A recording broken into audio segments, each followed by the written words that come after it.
Pat Gray is here on the Blaze Radio Network. Great to have you with us halfway through the week already. Man, does the time go by quickly. Unless you're just sitting around home. Doing nothing. We're doing nothing, waiting for a negative test so you can leave your house again. I have somebody come by, take off the big X in my front door, let the neighbors know it's safe to walk by the house, that kind of thing. Uh-huh. Yeah. So did you actually take a test yesterday, or could you not find one? No, I don't have a quick test. No more. The guy at the place was like, I can't find them, and I checked a couple other places, they don't have them, and I was thinking that while I'm, I mean, I have no more symptoms at all. I feel fine, but when you read the rules and regulations of what's supposed to happen, so I'm out, like this is day, I don't know, 11 or 12, something. I believe like it's that. day 12 of Jeffy held hostage. Yes, it is. But inside that window, though, my wife tested positive. Right. Inside that day 12, she tested positive. So I've been around someone else who tested positive. So that is supposed to lengthen your quarantine time. Jeez. So I don't know. Don't sniff them. Right. Don't sniff them at all. And if I had, I'm scared to take a test now. I just feel like, okay, well, I'm just not going to take a test and I'm fine. Yeah. I'm going to go ahead and just start leaving. And that's just the way it's going to be. And when does that happen? I don't know. Yeah. I don't know. I mean, I feel bad. There's nobody, I don't think that security would, tackle me and not allow me into the building. Mm-hmm. But you never know. But I don't think that. You never know. All right, we got that. We've got all kinds of things to discuss. We're chewing the fat coming up. It's a full show. You don't want to miss a single minute. First, let me tell you, though, about Built Bars. If you get hunger pangs through the day, and I certainly do. I do. Absolutely do. And it is so great to just have a box of Built Bars, and you can, decide which flavor you're in the mood for at that particular given moment. And you don't have to feel guilty about it after eating it because they're only 180 calories or less. In fact, most of them are less than that. In some cases, a lot less, like 130 calories. 4 to 5 grams of sugar and carbs, and the 18 grams of protein. So they're good for you, and they taste delicious. You got all kinds of different flavors to choose from. Coconut, mint brownie, double chocolate. The salted caramel is, I think, still my favorite. Cookies and cream, just all kinds of flavors, something to suit everybody's taste buds. Just go to Built.com and order them. Find out for yourself. Built.com, promo code PAT15 to save 15% off your first order. Use the promo code PAT15 for 15% off at Built.com.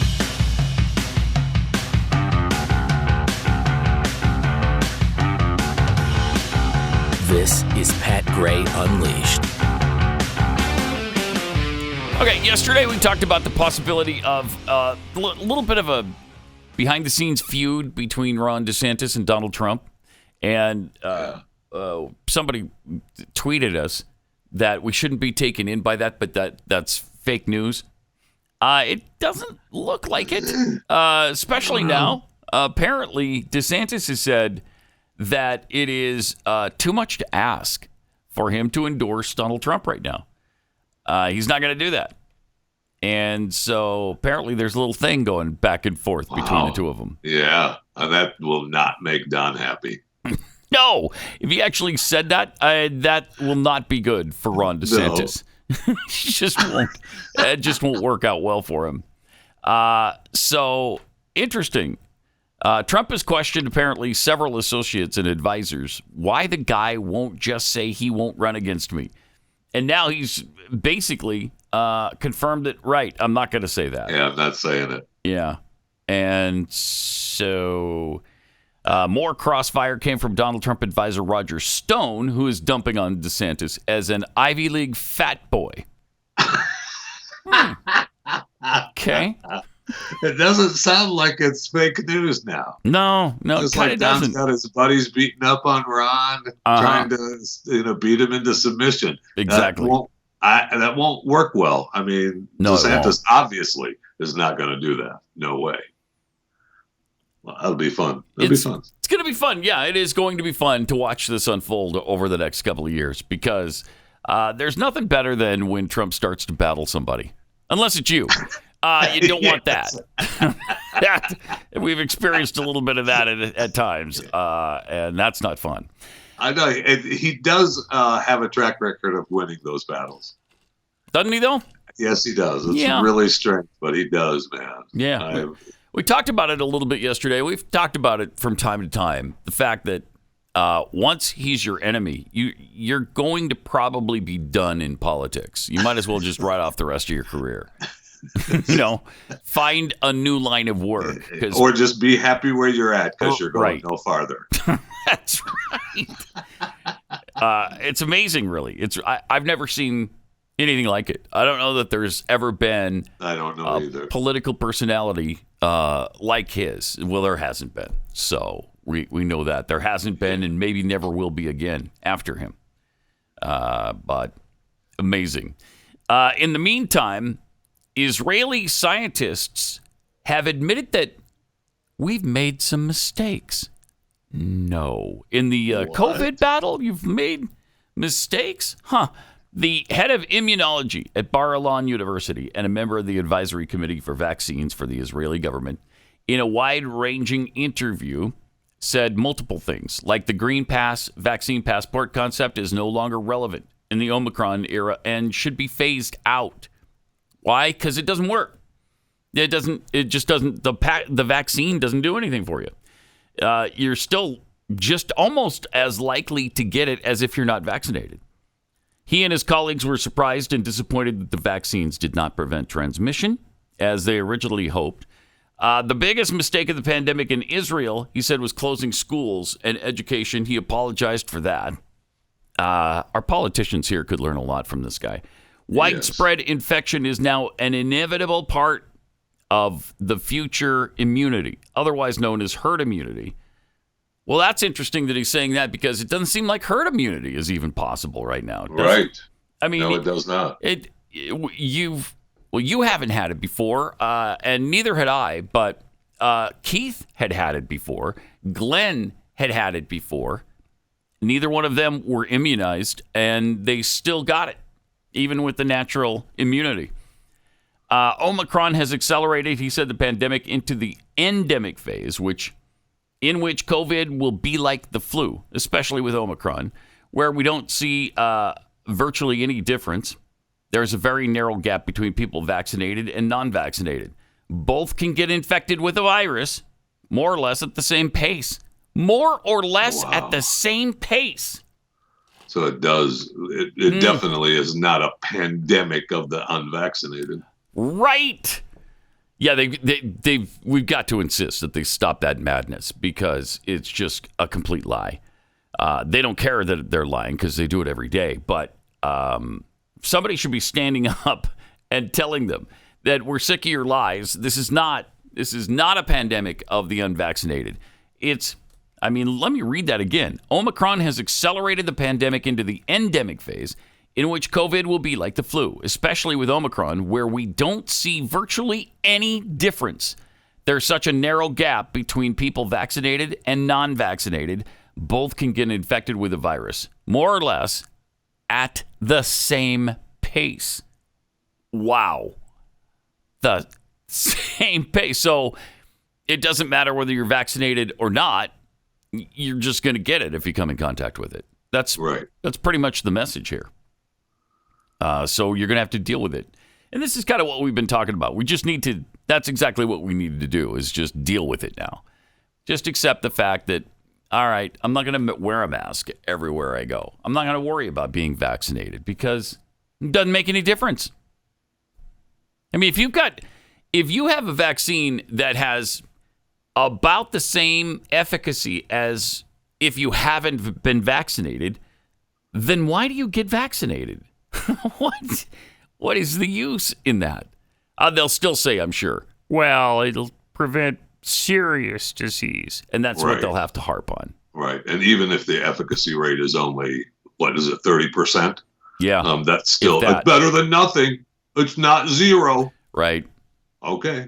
All right. I mean, even Fauci at the World Economic Forum, when he was speaking for he's at Davos or he was speaking there anyway. But he had, I don't know if we have these clips ready actually, so I shouldn't ask for them. But he had different comments about not eliminating the virus, but it's going to be, it's still a threat to some corporations and how they handle it. He talked about how the new normal is going to be, no masks are definitely not part of the future.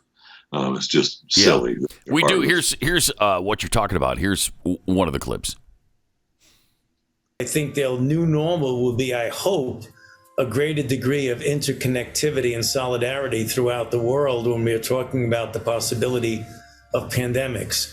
I don't think people are going to be walking around with masks all the time. I mean, I think that that's very much out of the question. That's not going to be something that the world will accept as being normal. Right. Thank you. That's amazing coming out of him. I know. That kind of surprises me. That's the first thing that first bit of common sense I've heard out of him in easily a year and a half, maybe 2. But there was more. He had more to say. We really don't want to get into the whack-a-mole approach towards every new variant where it comes up and you all of a sudden have to make a new booster against a particular variant it gets up, because you'll be chasing it forever.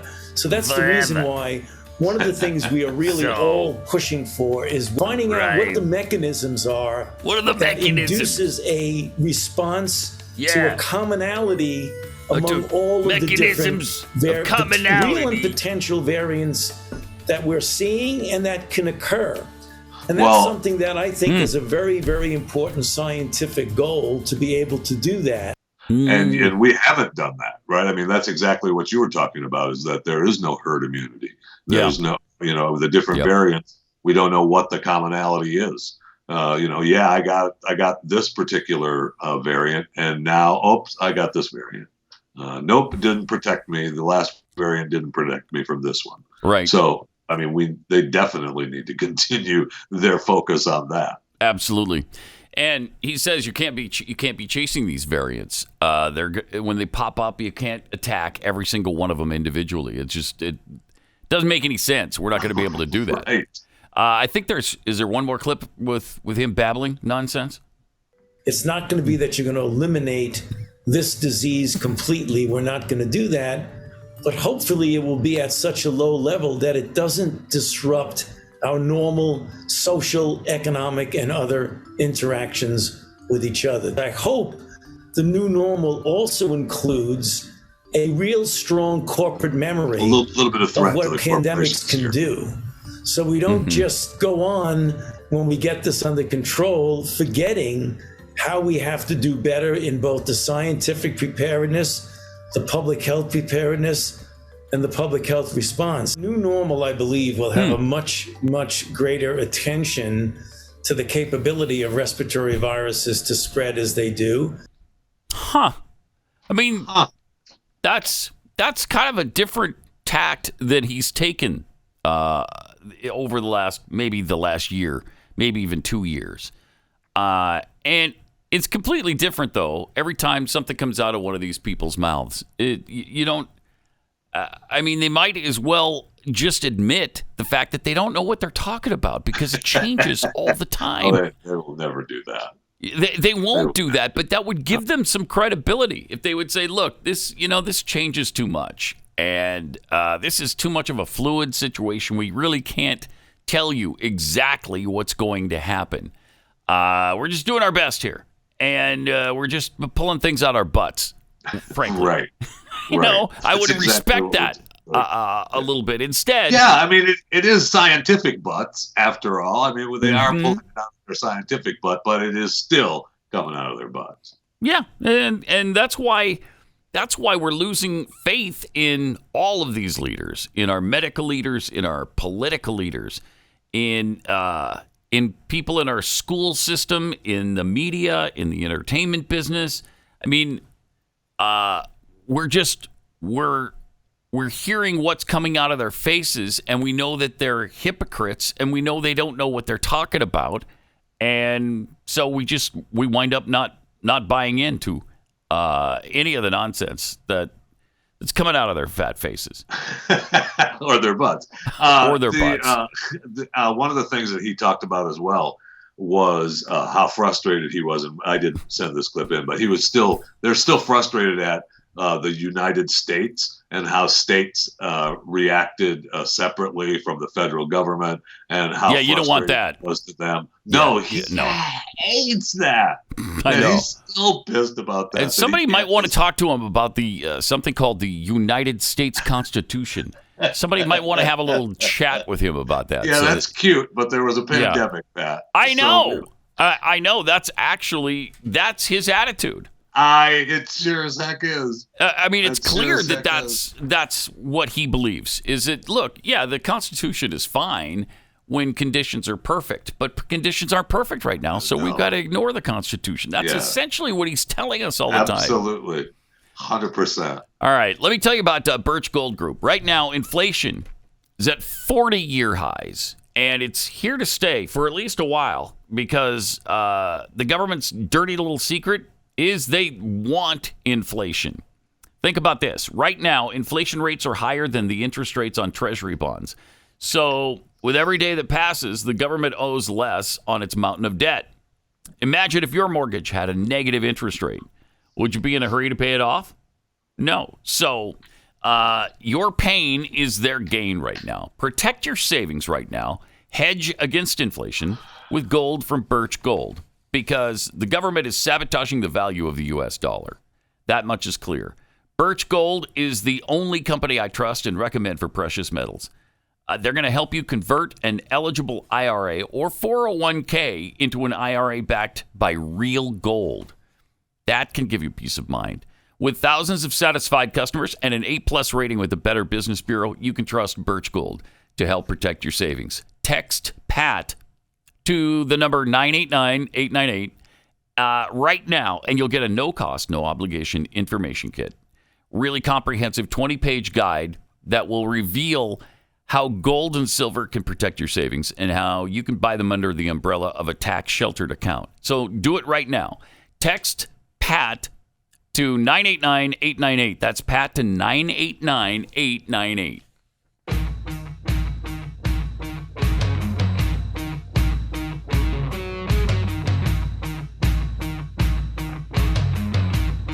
Pat Gray. Did you see that brain dead Biden has spent one-fourth of his presidency in Delaware? 1/4 of his time as president has been in Delaware. It does make you wonder, why.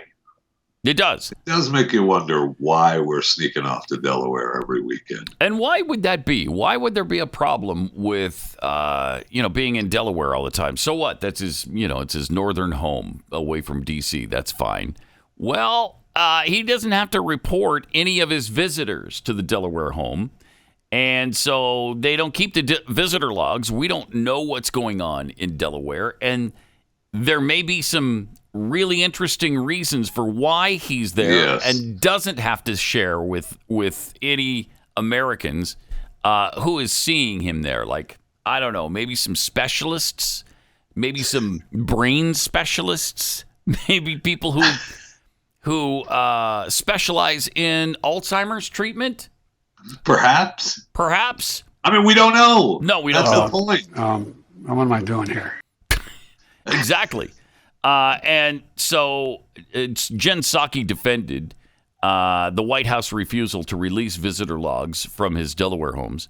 And she said, well, the president goes to Delaware because it's his home. It's also where his son and his former wife are buried. Yep. Well, we got the reference to the dead Bidens again. Oh, man. Can we stop with the dead Biden talk? I have to pay my respects to Bo. Come on. And it's a place that's obviously close to his heart. A lot of presidents go to visit their homes when they're president, she said. Yeah, but they don't spend 1/4 of their time at their actual residence.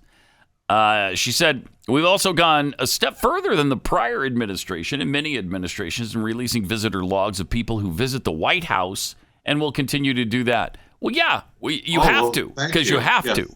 at the White House. Thanks, we appreciate it. Yeah, like she's doing us a favor. Yeah, we all know you wouldn't be doing this if you didn't have to. Not a chance. But Biden has spent 99 days in Delaware. That's amazing. Half of his weekends have been in Delaware, 26 out of 52. That includes time at his home in Wilmington and the family beach house in Rehoboth. Ah, that's nice, isn't it? See. So nice that middle-class Joe has a $2.7 million beach house in Delaware. That's nice. That's nice. I mean, what are you supposed to do? I know. Nothing? I know. Okay. What middle class among us doesn't have 2 or 3 different homes? Thank you. Nice little vacation home on the beach. I mean, who doesn't have that? Right? That's an all-American situation right there. I mean, we're giving the man a home, a giant white house to live in. Yeah. And yet that's not good enough. Yeah. But that one's only 52,000 square feet, Jeffy. You expect him to stay cramped up in that place? No, I with can't. his wife? Sorry. I mean, there's 2 of them that live there that have to squeeze into 52,000 square feet. Plus, that's actually squeezing in with Jill. I'll tell you that. Yeah, I wouldn't want to be within miles of her. So, no doubt. And in the article, not only did it mention that's where they're buried, but then it goes on to say Biden's eldest, Beau, who died of brain cancer in 2015. Yeah, we got it! We got it! Jeez.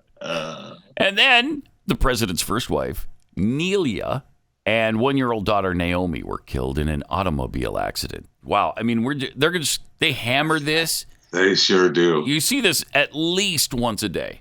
At least it's referenced every day. I'm surprised at this article. I'm not sure, where you said this article was from, but the only thing they left out was that possibly killed by a drunk driver. Right. For the wife and the kid. Which, by the way, has been debunked. Debunked. A long time ago.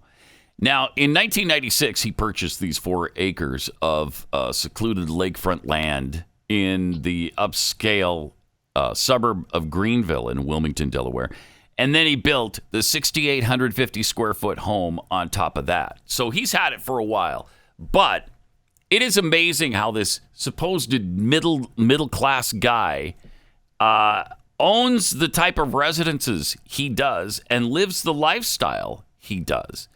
Where is all of his money coming from? It's really amazing, isn't it, that these people come into public office. And while they're making, decent money, $175,000 is nothing to sneeze at. But it's not the kind of money where you can have beach homes in Delaware and another home in another place, and you're flying anywhere you want, and you're eating anything you want, and doing anything you please.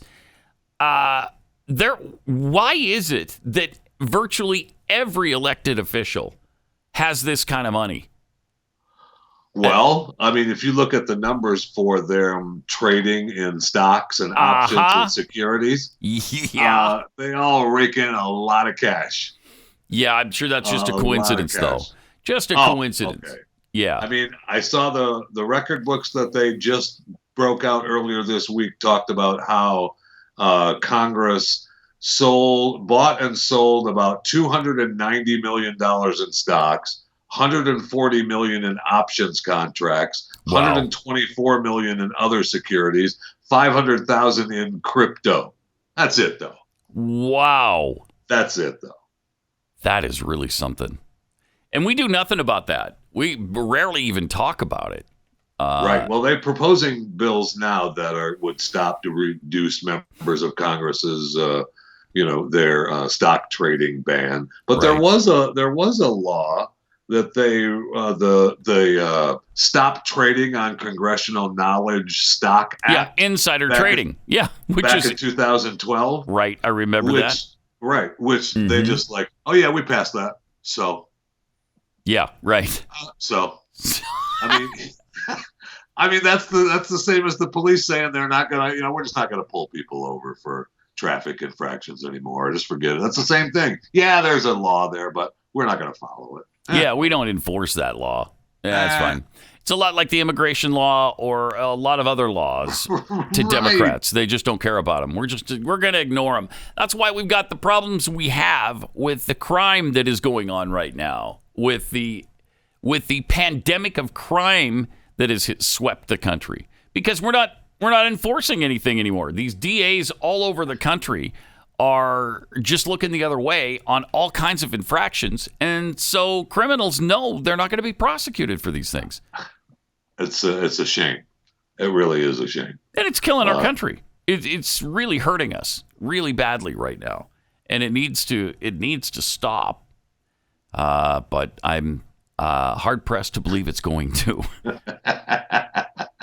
It doesn't appear like it's going to in the short term, anyway. No, it really doesn't, does it? No, it doesn't. And I mean, we're still when we start enforcing these laws again, it's going to be like we've got draconian measures against criminals. Mm-hmm. Well, no, we're just enforcing the laws that have been on the books. That's the Voting Rights Act stuff, right? I mean, we're taking away stuff that we gave you during a pandemic, and that's like the end of the world.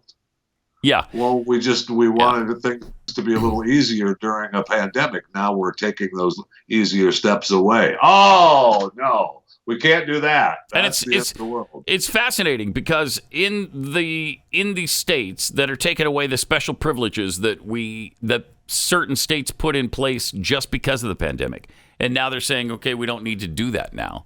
They still have better laws, better voting laws than the president's home state of Delaware. They still can vote more often, a much longer period of time, and it's a lot easier to vote in states like Georgia and Texas than it is Delaware. Delaware doesn't even have early voting. They don't even have it at all. Which is just unbelievable when you think about it. Although we still have the hunger strike going on in Washington for the voter rights legislation that's going on. But it's fading fast, Pat. I think it's my new favorite story. Three of them dropped out, right? 3 of them dropped out already. Yeah, we can't. We believe in this so much, man. But it's been. But I'm really hungry now, and it's been 4 days. So I don't want to play anymore. Yeah, how many total? I love that. How many total are there that are doing this? I'm not sure. It wasn't certainly very many. It wasn't. No. They make it seem like it was a whole bunch with all the photos and the pictures that they take. But when they do the wide shots, it's really not that many. And darn it, did it say how many people were there? 40 youth. Oh, okay. Began 40. The hunger strike. They began at the beginning. So now they've at least 5 have said, oh no. Yeah. Yeah, okay, I'm done with this. This is harder than I thought it was going to be. You mean you didn't just cave because we didn't eat for a day? Huh. That's weird. Because I'm getting really weird. kind of hungry. I mean, you got to do something about these voter rights, but, man, I got to go back to the house. And it's hard to blame them. I mean, I wouldn't want to stop eating for, what has it been, 3 days or whatever? I wouldn't want to stop eating. Strike is the dumbest thing ever, but yeah, I would not do that for anything or anyone. But I just find it funny that we are going to believe in if you believe in something and that's something you're going to do, then do it. Yes, right. Or if you have any understanding of how hard that's going to be, maybe you don't start it in the first place. Then you don't look like a buffoon for dropping out after 3 days. Yeah, but we believe in it. We believe in it. Yeah, really strongly believe in it. Fix those voter rights, man. Fix those voter rights. But I gotta get something to eat. I'm with you though. All right, we're gonna chew the fat with Jeffy next here on Pat Gray Unleashed. On the Blaze Radio Network. And of course, it is Wednesday, which means time again for chewing the fat with Jeff Fisher.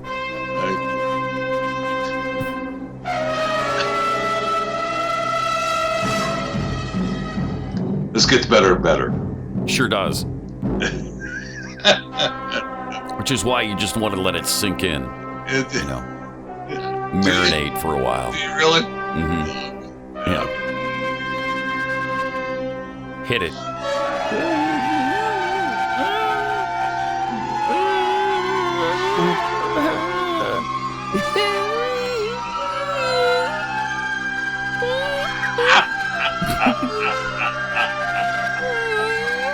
Oh, it makes you want to be Beautiful. there. I'll tell you that. Beautiful.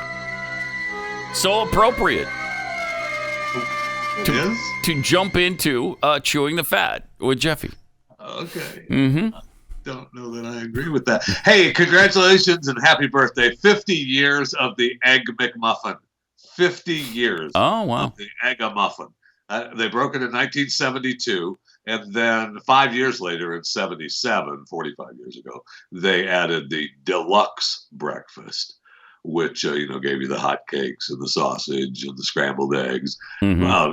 Don't forget the orange juice and coffee. But one of the stats in the story that I found amazing was that by 1987, 10 years after the deluxe breakfast, 15 after the Egg-a-Muffin, 1/4, a quarter of all breakfasts eaten out in the United States came from McDonald's. Oh my gosh. That's a pretty good business model. Yeah. That's a pretty good That's business. outrageous. Wow. That sure is. Huh. I mean, and I must say that I did not partake in a hunger strike and have eaten McDonald's breakfast. I apologize for not having any McDonald's breakfast shipped in for the show today. My fault. Sorry. Yeah. Hey, I wish I could vote for Gary Chambers, U.S. Senate in Louisiana. I know you were just in the great state of Louisiana. I was, yes. Shreveport, the to be exact. lovely city of Shreveport. Kind of beautiful. So beautiful this time of year. Thank you. So Gary Chambers. Mm-hmm. Gary Chambers is running for U.S. Senate in the great state of Louisiana. And he tweeted his first campaign ad with these words in his tweets talking about 37 seconds, hashtag just like me. I hope this ad works to not only destigmatize the use of marijuana, but also forces a new conversation that creates the pathway to legalize this beneficial drug and forgive those who were arrested due to outdated ideology. And this is his new campaign ad. Every 37 seconds, someone is arrested for possession of marijuana. Since 2010, state and local police have arrested an estimated 7.3 million Americans for violating marijuana laws, over half of all drug arrests. Black people are 4 times more likely to be arrested for marijuana laws than white people. States waste $3.7 billion enforcing marijuana laws every year. Most of the people police are arresting aren't dealers, but rather people with small amounts of pot, just like me. I'm Gary Chambers, and I'm running for the U.S. Senate, and I approve this message. I wish I could vote for Gary. Get him in office right now. Yeah. No. I'm going to say no on that. Really? Yeah. That's what you're running on? Really?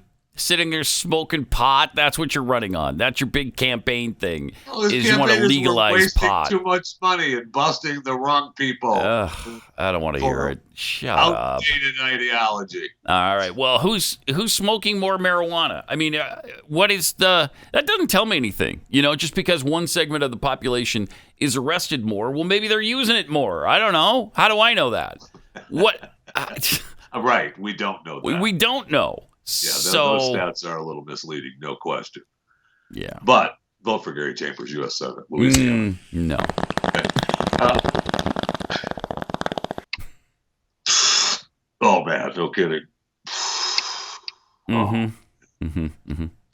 Gary Chambers, U.S. Senate. I love world records, I'll tell you that. And that's why I take a look at the world's largest cast iron skillet, measuring 18 feet across and weighing 14,360 pounds. I don't know if they have the picture, but it was on a highway this past weekend in Tennessee on its way to be going to a new attraction, which, I mean, if you want to travel and go to an attraction, who doesn't want to go to the Lodge Cast Iron Museum in South Pittsburgh, Tennessee? You can put me on that list, man. Yeah. It's going to open late this summer in 2022. It's going to offer, and this is how much fun it's going to be. Pat. Mhm. It's a destination to immerse yourself in the history and behind the scenes making of some of the most beloved cast iron products, cast iron cooking, and the robust culture that surrounds it. Now tell me how much fun you're going to have. At the Lodge Cast Iron Way Museum. too much fun. That sounds like way too much fun. I don't think I could handle does. I mean, it sounds like, wait, there's a cast iron museum? All right, pull in. We'll take a look. Let's go.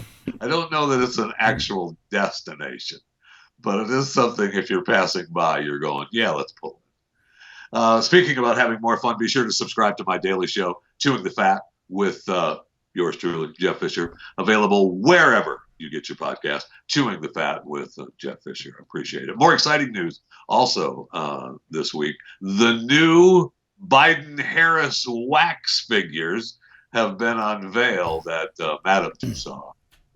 And I don't know if we have the video that Recount added. They brought in actors to show the look at the wax. They're beautiful, just gorgeous, and it doesn't look like we have it. All right, that's fine. But make sure we don't let anything happen to them. I'll tell you that. If something happens to these Biden-Harris wax figures, it will be like hurting real people. So real life. Are they at the one in San Antonio? No, I think they're at the one in New York. Oh, okay. All right. Why would you make that destination? Oh, you kidding me? Yeah, Texas? I was going to get into my car right now.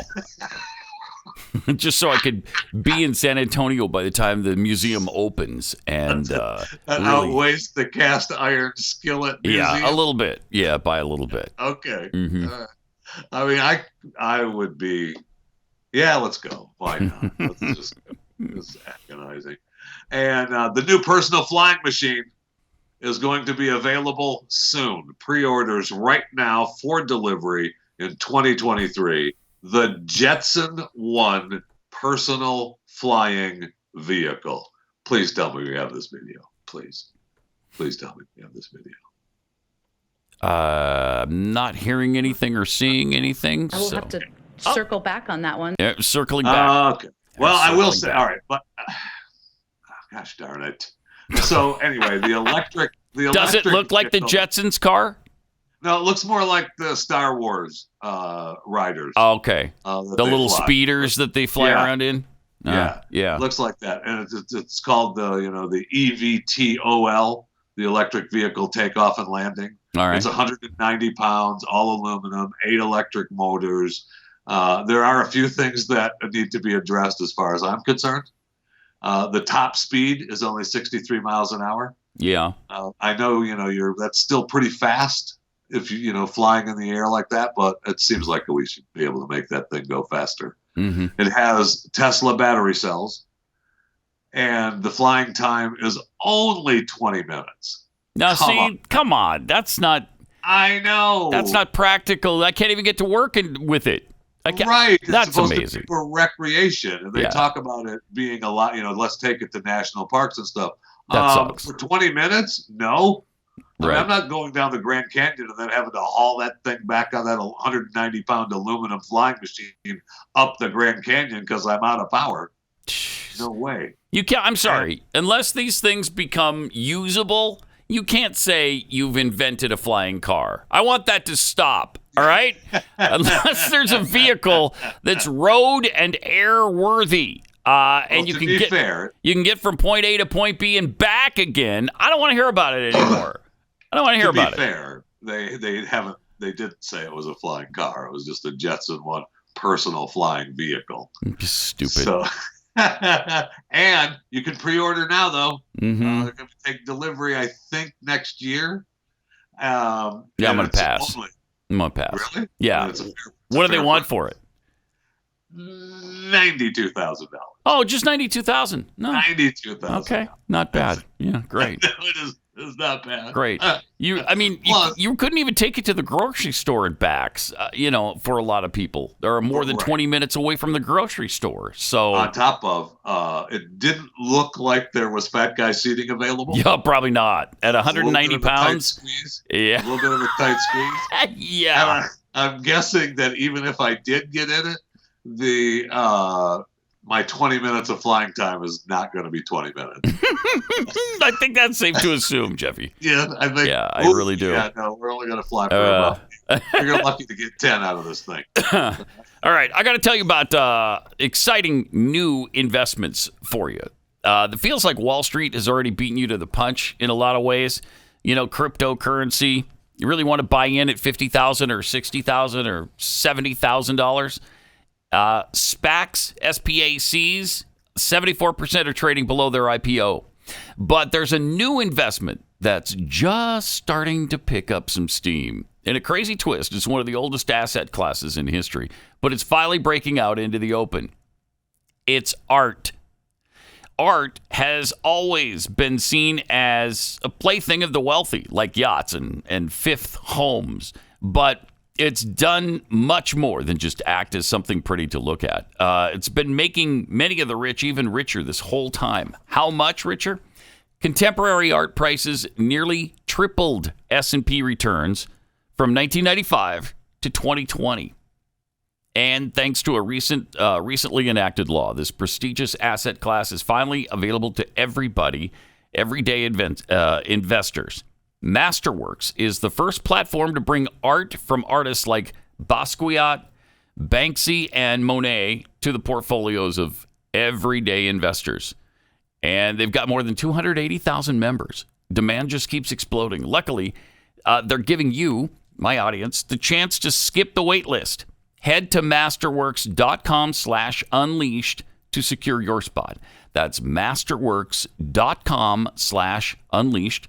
See you there. See important disclosures at masterworks.com.io/disclaimer for all the details.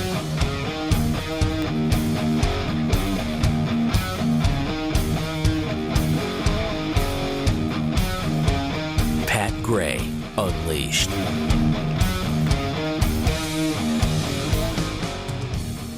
Huge controversy continues. This controversy has been brewing since 2006. And it's whether or not Pluto is a planet. Because it was back in 2006, if you remember, that they finally said, you know what? It isn't. It's not a planet. Yeah, they took it away. Have a nice day. And I'm sorry. I learned my entire life that Pluto was our 9th planet. Yes. Now, you can't just take that from us. No, I'm sorry. You can't just take it. Look, you can pass the laws. We don't have to follow them. That's exactly right. Yeah. So the debate about Pluto being the 9th planet of our solar system is a lot about as much about linguistics and just the name you want to attach to it as it is about science, because there's really no exact science to the exact size it has to be in order to be classified as a planet. Yeah, I mean, we're the ones that come up with it, right? I mean, that's our science. Yes. I mean, I don't know anybody else in the solar system that's deciding this. Right. So it's kind of up to us and our scientists, I guess. But I think it is a planet. It's always been and will always be a planet. And if you come up with another planet, like they keep saying that there might be one out there, even beyond Pluto, there might be a 10th. Well, so that's going to be the 10th, not the 9th, if it does turn out to be the case. Right. But Pluto is definitely a planet. And you believe that as well, don't you, Jeffy? Absolutely. Hello. That's what we've been taught forever. Forever. And they're just going to pull the rug out from under us? No. It's wrong. It's absolutely wrong. All right. 888-900-3393 and at Pat Unleashed on Twitter. Also, one other little item that might fit in here on Chewing the Fat is this Cleveland Browns defensive tackle Malik McDowell. What a weird situation for him. He was arrested Monday in Florida on charges of beating a deputy and then stripping naked and walking through town completely nude.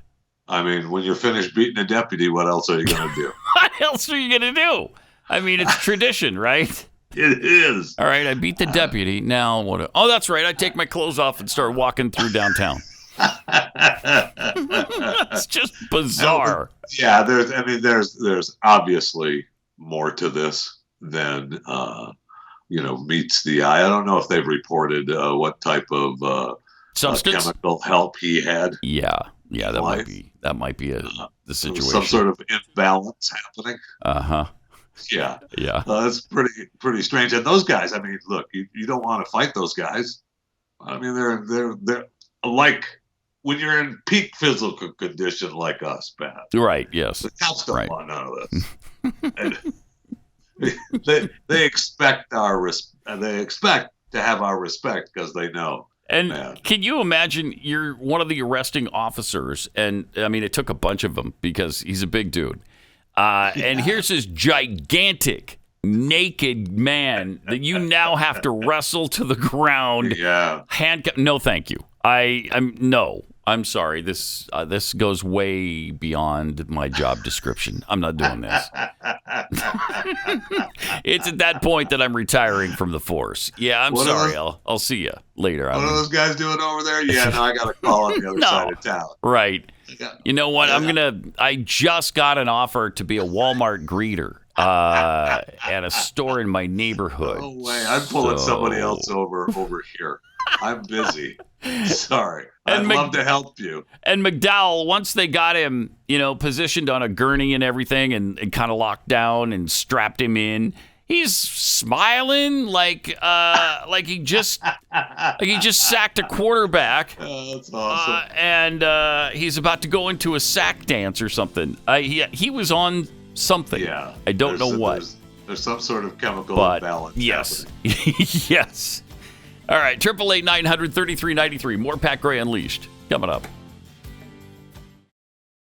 Welcome to it, 888-900-3393. Pat Unleashed on Twitter. Let me take just a minute and tell you about Omega XL. If you're in pain, you got inflamed joints, and you because when you touch your joint, sometimes it feels hot to the touch. I know when I had my elbow problems, I could put my hand on it, and it felt like it was sort of burning up. That's the problem with getting older and just the normal abuse that your joints take, the day-to-day beating that you give them. That's really inevitable. And as time goes on, you lose SPMs, which is what rejuvenates your joints and your muscles and makes it easier for you to move around. And when that starts to go, then you start to have those problems of inflammation. Well, Omega XL can calm that inflammation and relieve that pain, restore your SPMs, and rejuvenate joints so that you stop the damage that's being done to your joint as well. And that's really important too. Go to omegaxl.com/Pat. Buy your first bottle. They'll throw in a second for free. omegaxl.com/Pat or call 1-800-844-4888.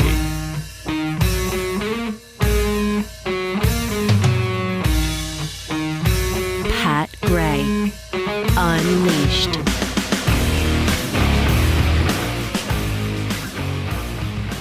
Well, the discussion continues on whether or not they're going to remove the filibuster and allow just a 50+1 vote in the Senate in order to pass laws like this voting law that they're trying so desperately to hang on to.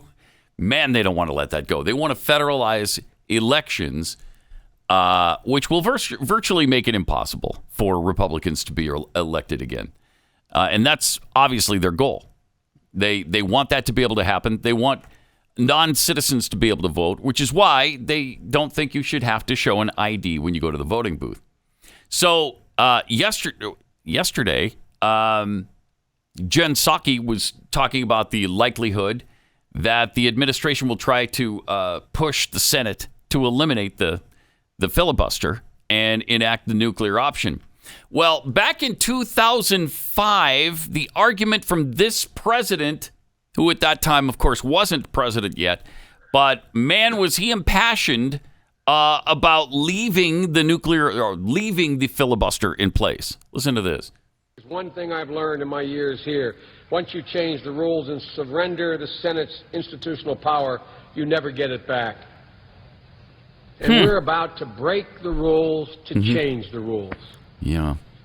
I don't want to hear about fair play from my friends.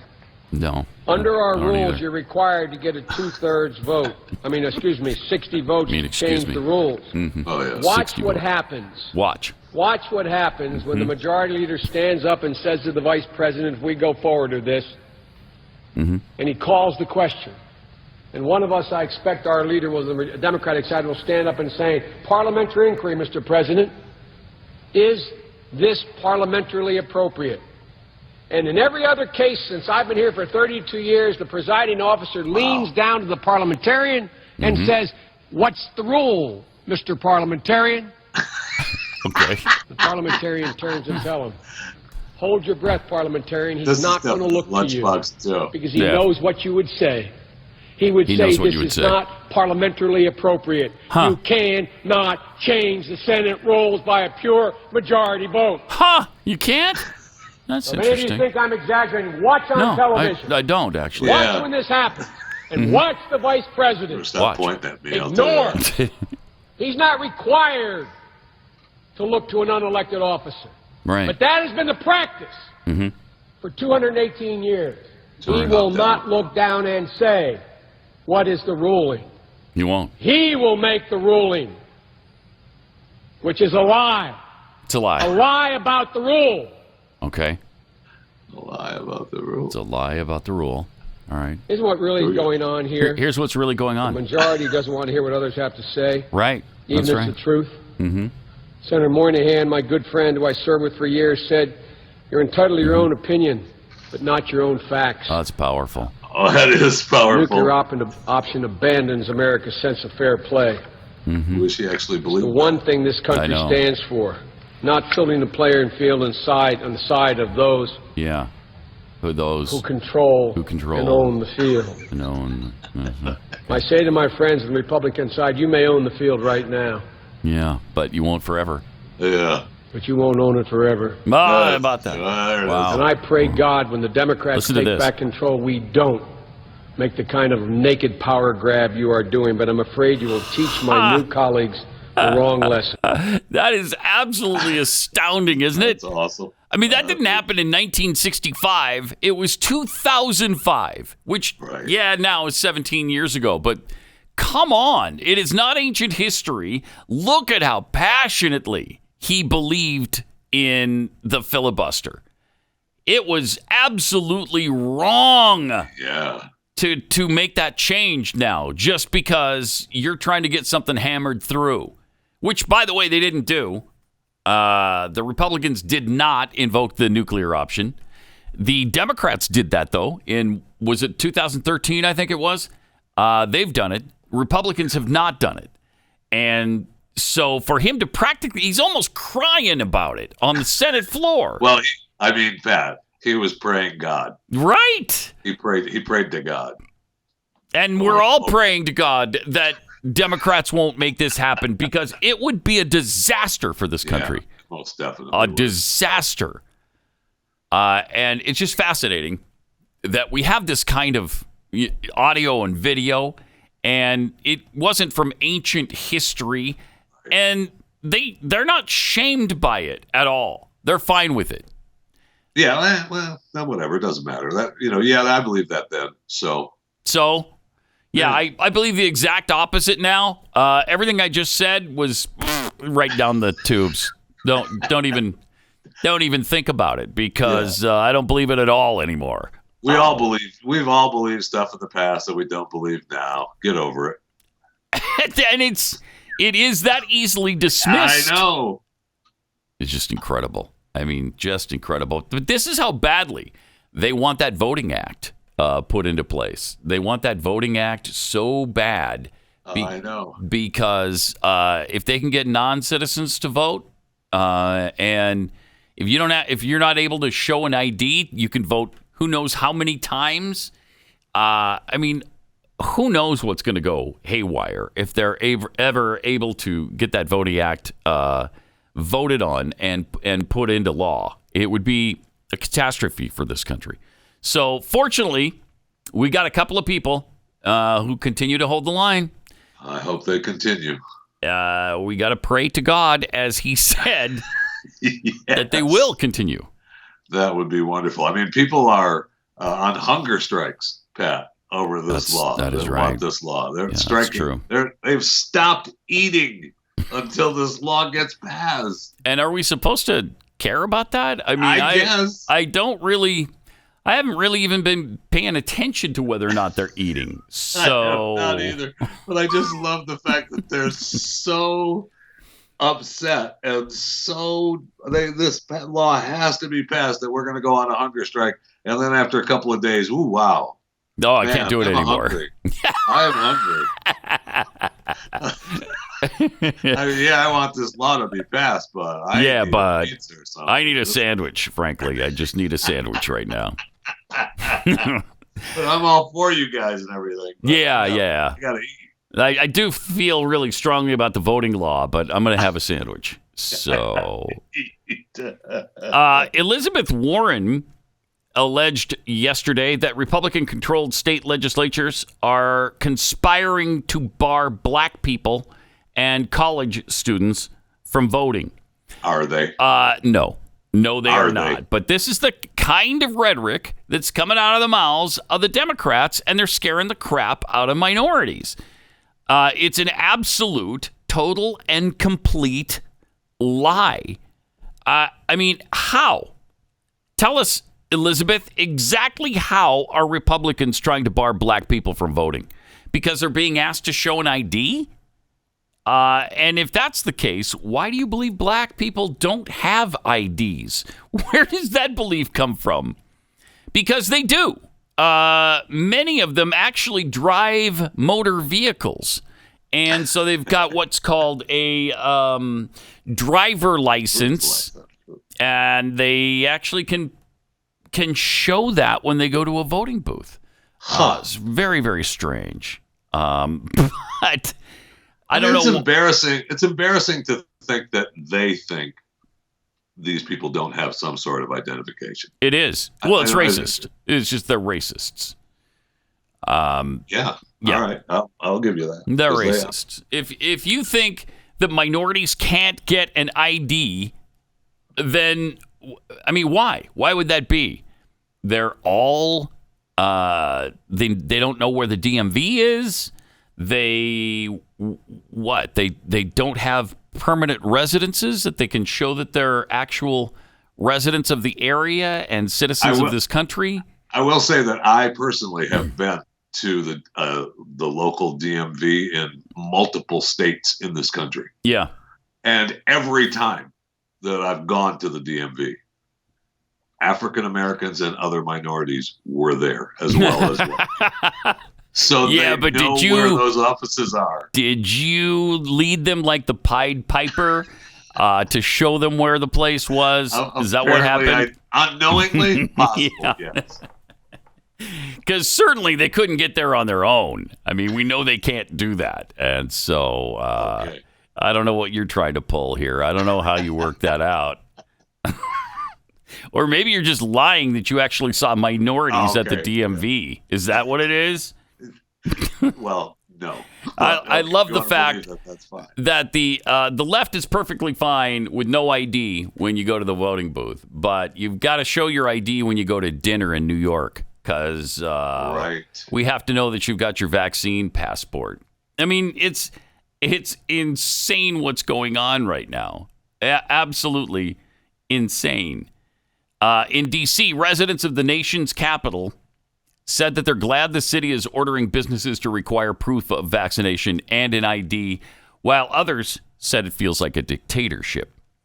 One D.C. resident said it took them long enough to do it, but he's glad that it's been done.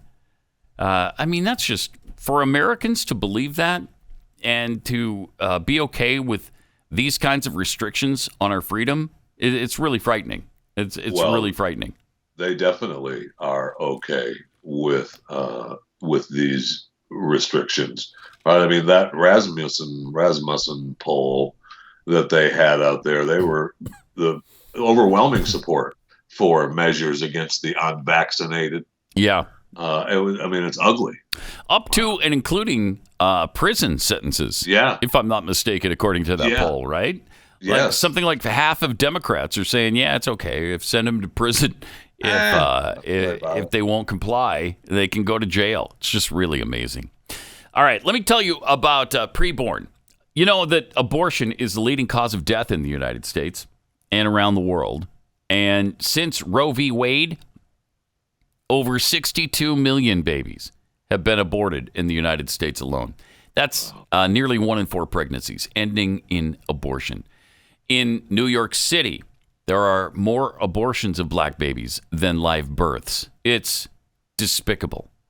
And it's time to do something. That's why the Ministry of Preborn is partnering with the Blaze to help us rescue as many babies as possible. And you can be part of that. Preborn is a direct competition to Planned Parenthood. And they've got a really good system. Their system is, let's provide free ultrasounds to pregnant women so that they can see what's growing inside them, that it is an actual baby. And when they see that, 80% of the time they choose life. Really, really an important mission that Preborn has here, and you can help with it. If you'd like to help us rescue as many babies this year as possible, please go to pound 250, dial pound 250, say the keyword baby. That's pound 250, keyword baby, or you can go to preborn.com/Pat. Pat Gray Unleashed. Great to have you with us. 888-900-3393, also at Pat Unleashed on Twitter. Johns Hopkins University is requiring students now to either wear 2 masks or wear an N95 or KN95 mask on campus during the spring semester, despite almost universal vaccination on campus and mandatory twice weekly testing. Yeah. You got to be kidding me. So in addition to 99% of the students being vaccinated, 99%, well, you also have to wear 2 masks on top of each other, or the 195, or right? the KN95 mask, right. And you also have the opportunity, the mandatory opportunity to be tested twice a week.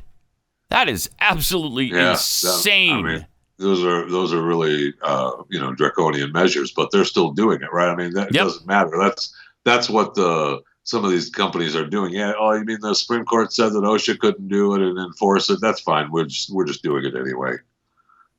We need to do it. We need to test it. You need to wear a mask. Sure, we know that the vaccine doesn't work. You could still catch it. Yep. But it's still important to be vaccinated. And you know what? We know that even if you're vaccinated, you can still pass the disease. So wear a mask. And we're still going to test. So, and by the way, we also had the study that shows that the cloth mask does virtually nothing and has just been political theater. So just put 2 of them on instead of 1. Right. You can wear one of the regular ones, and then you can put your cloth mask over that, and we'll consider that good. Really, we prefer if you just wore the one. K95, but okay if you want, and you can put your cloth mask over that one if you want. That's fine. That's fine. It's all good. You want to put your statement mask on over the K95s? That's fine. Man, I mean, what does it cost to go and to be a student at Johns Hopkins? I think it's like $60,000 a year. It would be at least that, right? It's outrageous. And then you also get the added benefit of forced vaccination and forced mask wearing and forced bi-weekly testing, by the way. You get to twice a week. You get to be tested to see if, we've taken all these other measures. Yeah. And we're still going to test you twice a week on top of that. That's just the new normal. Yeah. That's just the new normal. And again, you have to live with it. This is for young people who, up to 22, 23, maybe 24 years old. If you've delayed your education or whatever, you might be 24 years old. But you are in a category of people who under 1%, way under 1%, under 1/10 of 1%, have died from this disease. And still, they're taking all these draconian measures. Well, I mean, the doctors and the professors that are there are not that age. I mean, they are definitely in the window of needing to worry about getting the disease or the COVID-19, and so, I mean, if this is for them more than anything, probably more than the students. Yeah. Sure, the students can't get sick, but they could pass it to me. Okay, 2 masks, vaccinated, and we're going to test you too. Twice. That just wow. It seems like a lot. It does seem like a lot. And again, we're headed into our 3rd year of this. You know, it's not like we just discovered this thing and we're stumbling around trying to figure out what can we do to prevent this, because we already know there's really nothing you can do to prevent it. Frankly, it's gonna happen. You're probably going to get COVID-19, and I think some form of it. Some form of it. Probably Omicron, which accounts for about 98% of infections right now. 98%. So you're going to get the mild strain, and it's going to happen. I mean, if there's one thing we realize in this building over the last 3 weeks or a month, you're going to get it. You're going to get it. Yeah. Yeah, you're going to get it, and you're going to survive it. And, you know, you might feel crappy for a few days, but it's almost certainly not going to kill you. There is a 90% less chance of death with Omicron. 90%. That's incredible. In fact, I think it was 91 or 92%, as a matter of fact. I mean, let's be fair. I'm not a fan of being in the 8%.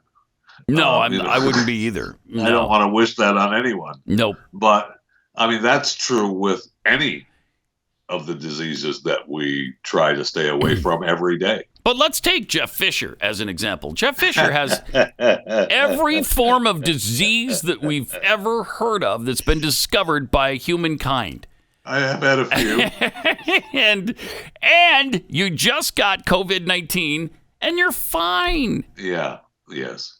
It was fine. You had a couple of days where you didn't feel really well, right? I knew it was oncoming. It was late on a Friday night, and I was like, "Ooh, this is not a regular sickness." Right. And then into that Saturday, really bad throat. I kept waiting for it to drop down into the lungs. You know how you get that feeling in your throat, and you know it's going to drop down into your lungs, and then it just, then you're just fried forever. And that was all day on Saturday, and then some into Sunday, and then it was like, okay, it's done now. Yeah.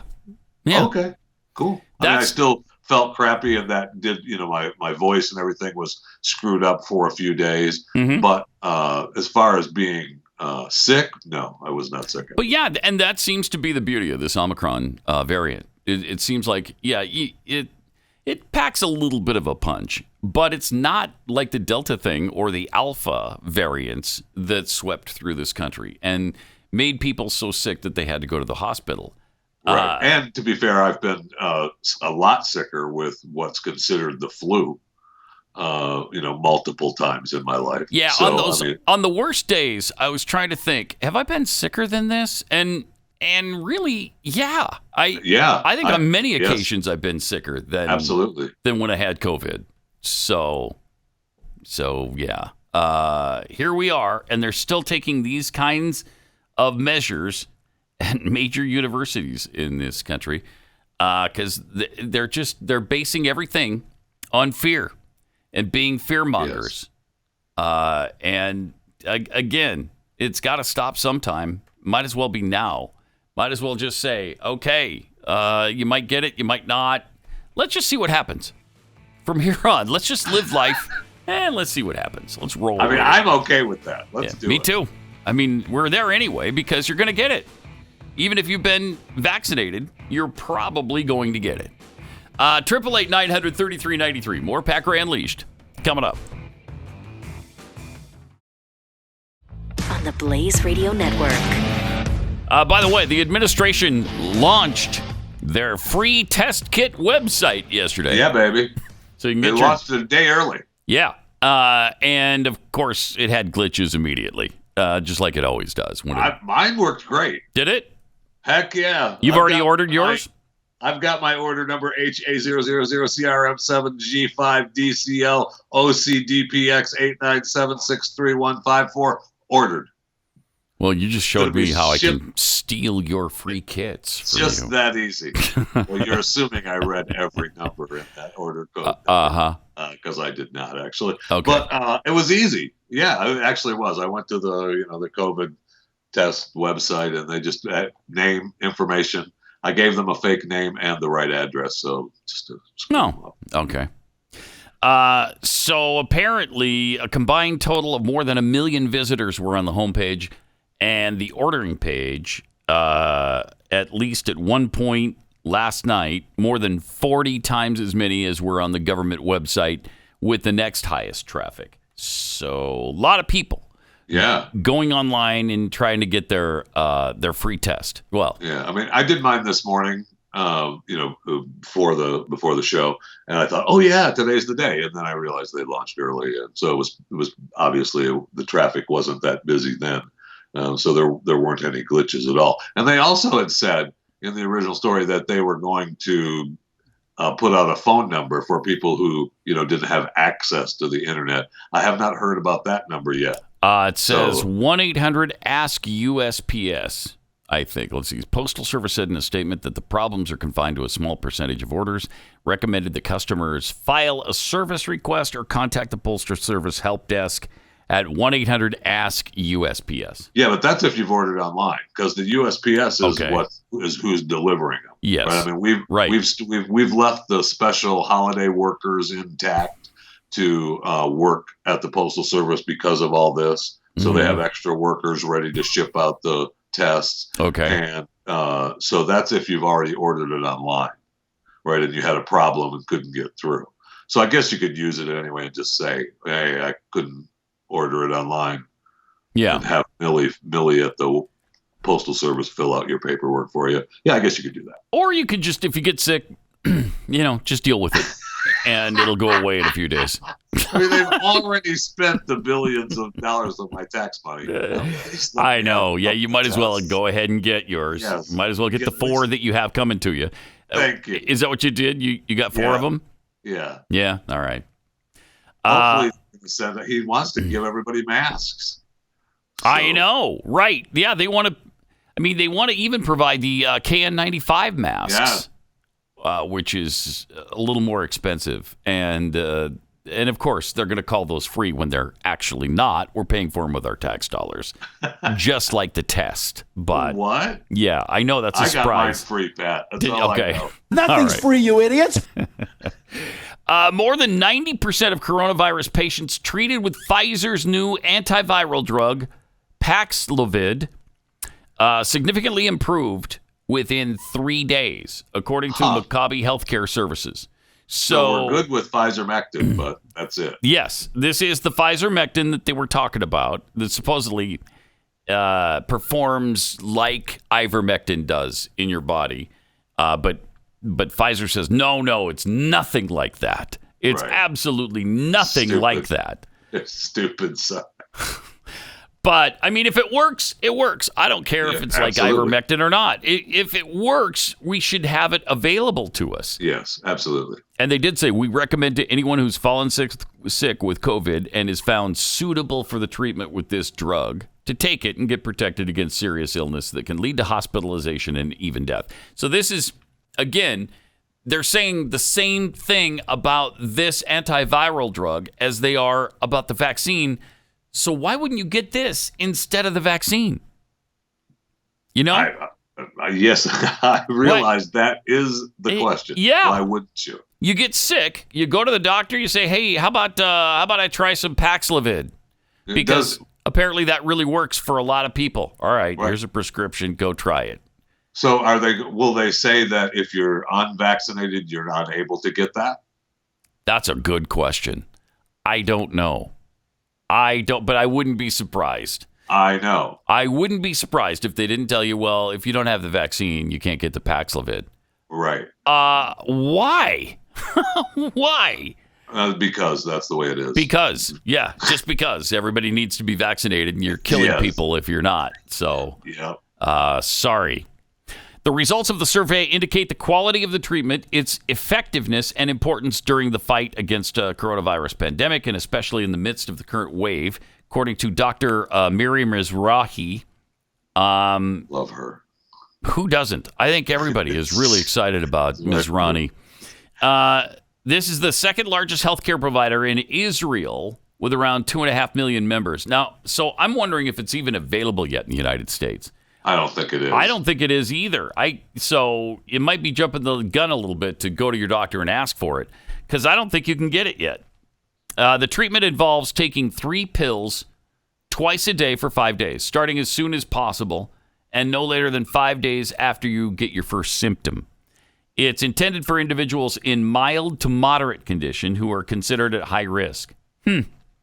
So then if you... I don't know. If you are in serious trouble, then can you get ivermectin or hydroxychloroquine? Or probably not. No, they probably, because you're going to want to get the monoclonals, right? And if you're in that window for the Pfizer-mectin, you're going to be in the window for the antibodies. I understand, though, they're not giving the monoclonal therapy. Nobody's got it. Yeah. Sorry, we don't have it. Well, What do you mean you don't have it? How is that possible? Is this the United States of America still? Barely. Really? If we don't have it, if it's not available to, pretty much anybody who really, really needs it, that's incredible. And that's a real problem. Well, it certainly has been a problem in the past, but I mean, we have doctors now that we're, throwing in the brig because they are, prescribing medicines that some doctors don't like. Goes against the grain, right? I mean, so the days of, is this America? The answer is probably no. Yeah, right. In Israel, where they're using Paxlovid, among the 62% participants who suffered from side effects, 1/3 experienced a bitter metallic taste. Big deal. So we recall foods that have that. I got a bitter metallic taste, so I'm just going to sit home and die instead of taking this drug. I don't like metallic taste, so I don't want that taste. Come on. 18% had diarrhea. Okay. 11% reported a loss in taste or smell. Well, I think that comes with the disease, though. 7% had muscle aches. 4% experienced a headache. So far, get this, no patient who has received Paxlovid has died. Wow. No patient who's received it has died. Now, that goes into who they're giving it to as well, right? I mean, probably, yes. If you're getting sick, the milder patients. Yes. Yeah. But still, I'll take that. That's a pretty good percentage. 0. Pretty good percentage of death.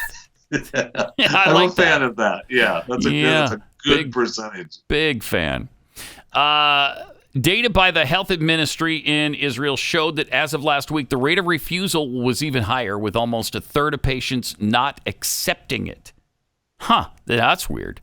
Wow. 753 refusals compared with 1,623 who accepted the drug. I mean, that's a big percentage of people who don't want the metallic aftertaste. It is.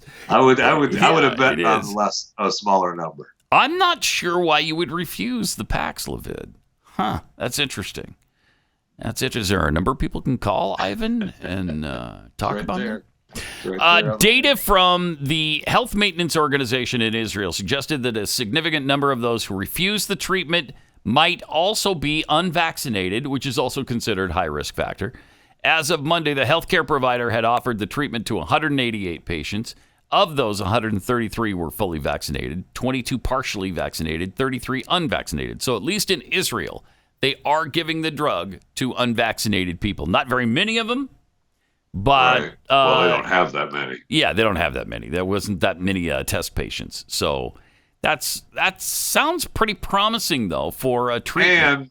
And you get the numbers of people, if you're against the vaccine and against big pharma, then you're against the Pfizer-mectin too, right? True, you don't want to take that. So, right. I mean, I guess you have that group of people that don't want to take anything. And they would, all right, fine. Mm-hmm. Yeah, fine. Go ahead. Take your acetaminophen, take some Tylenol, see if that helps. Rub some of that. What was the stuff that people were rubbing all over themselves? I can't remember the spray stuff, that they were rubbing all over them. Go do that. Leave me alone. I think you might be thinking of some other situation. I'm not sure, Jeffy. Yeah, I don't know exactly what you're referring to there, and I don't want to know, frankly. I don't want to know.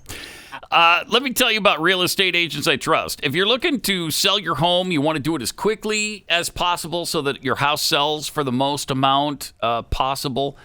I mean, this is a huge investment in your life, probably the biggest investment you're going to make in your entire lifetime.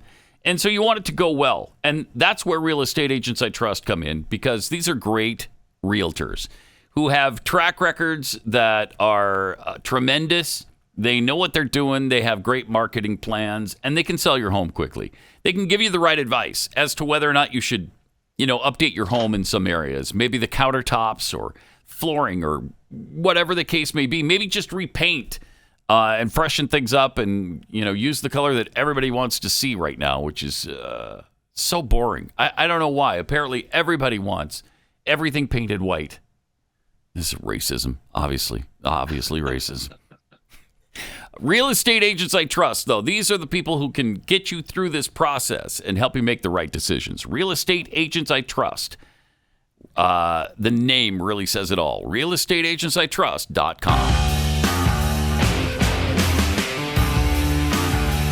It's Pat Gray Unleashed on the Blaze. Apparently, according to this new report, Keanu Reeves is embarrassed by all the money he's made in his life. Apparently, by some estimates, he's made around $315 million. And if I were him, I'd be embarrassed too. Well, I'd like to say to Keanu, let me take some of the shame from you. Yeah, I'll go ahead and bear the burden of the $315 million that you've made in your life, and I will try to endure the horrible embarrassment myself. See, and I'm willing to do that for him. I really am. That's the problem right there, Pat, is the greed that you have. No, there's no greed. I'm just trying to help. I'm willing to ease it a little bit. I don't want all of it. Mm-hmm. I mean, I don't want to. I can't burden that whole shame. Just $100 million. Okay. Just give me $100 million. Okay, I'll ease just a little bit of your pain. I don't want you to be a homeless man on the street. Yeah, right. But I'll just ease some of the pain for you. No problem. Supposedly, he gives away a lot of his money. I've heard this before about him. I've heard it before. Like he seems like a pretty decent guy. He doesn't take himself too seriously. What was that movie where I don't know. There was a movie where he made fun of himself. He played himself. Hey, do you know what I'm talking about? Does that ring a bell? No? Oh, okay. No.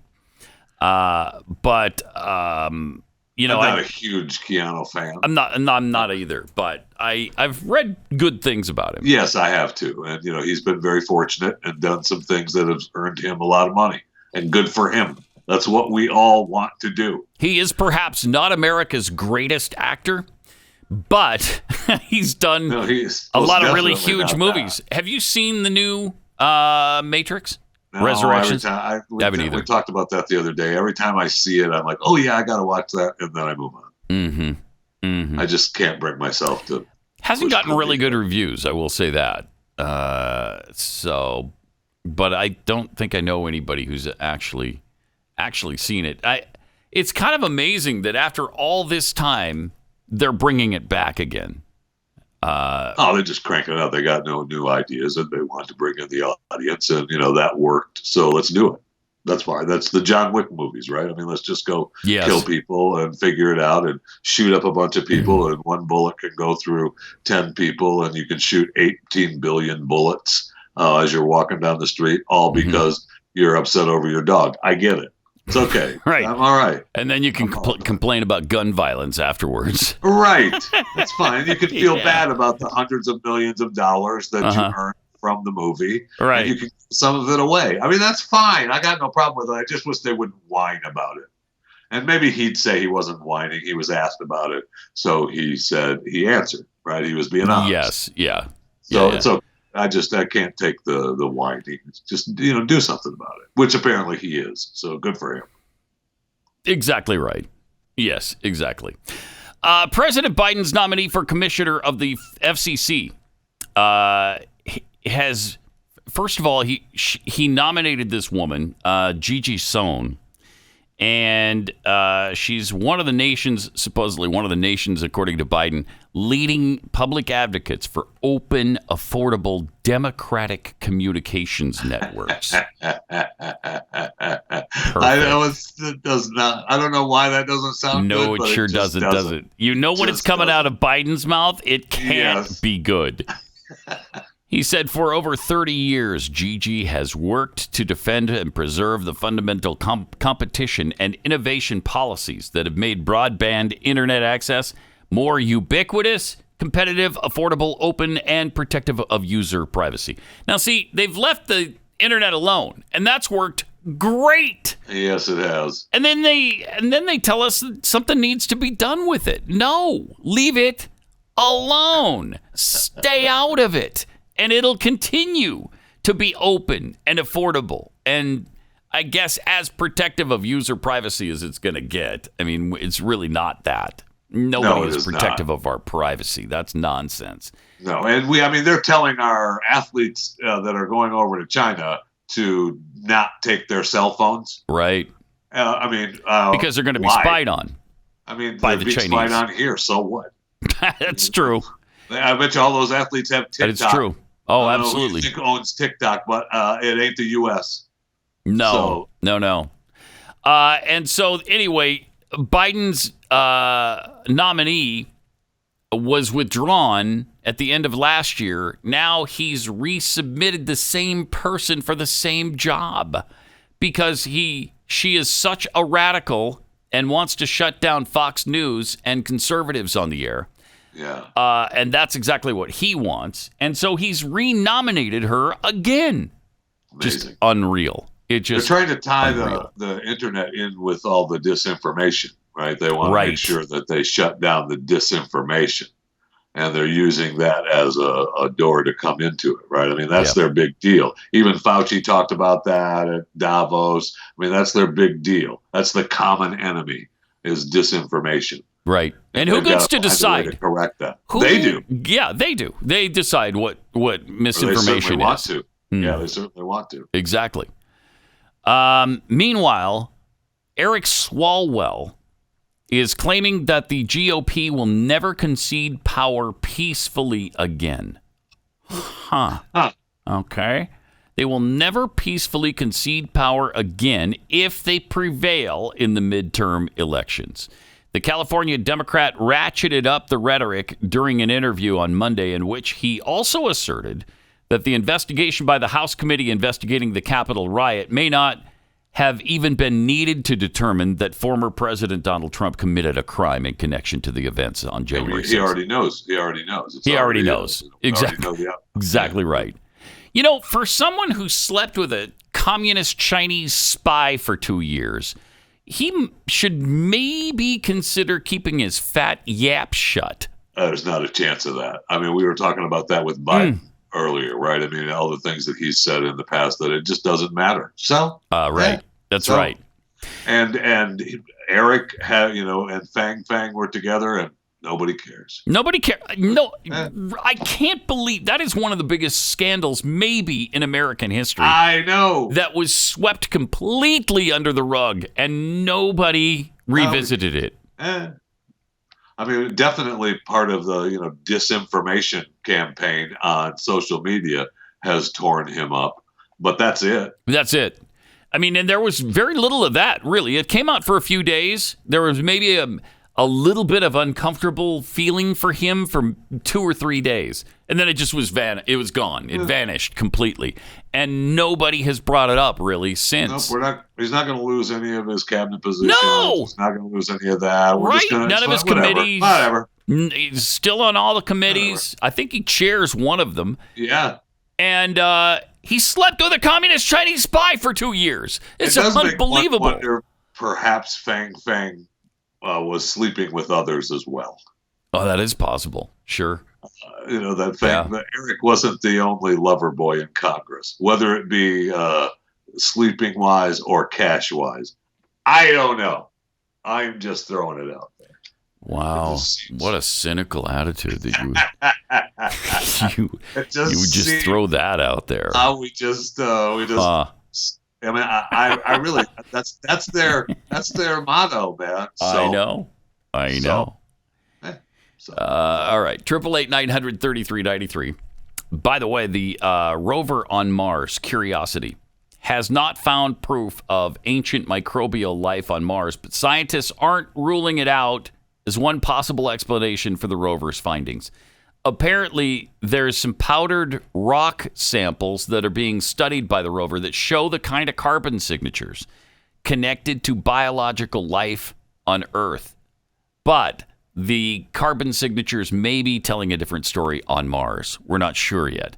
But carbon is obviously a key element in life on this planet, so it's important to find out how and why it's appearing on Mars. For instance, living creatures on Earth use the smaller, lighter carbon-12 atom to metabolize food or for photosynthesis versus the heavier carbon-13 atom. Now, you've talked about this I don't know how many times, Jeffy, so I know this is not news to you. I'm already bored. Right, because significantly more carbon-12 than carbon-13 in ancient rocks, along with other evidence, suggests to scientists that they're looking at signatures of life-related chemistry. Obviously. Again, I don't have to tell you that. No, you do not. In fact, I'm pissed that you even think you have to.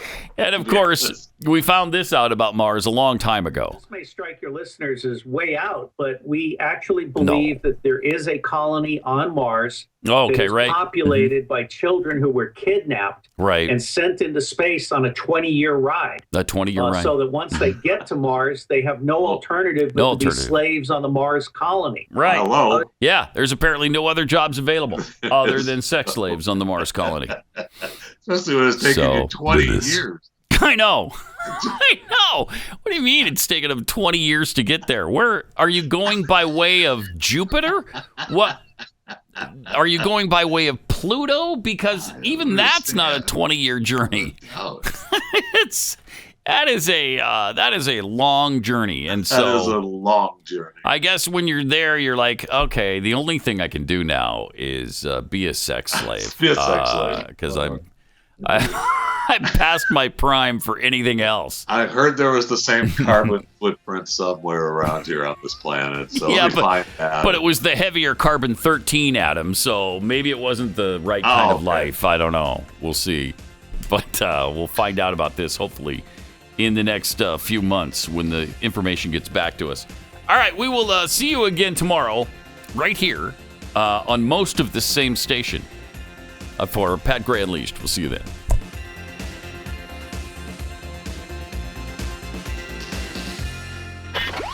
Pat Gray, only on the Blaze Radio Network.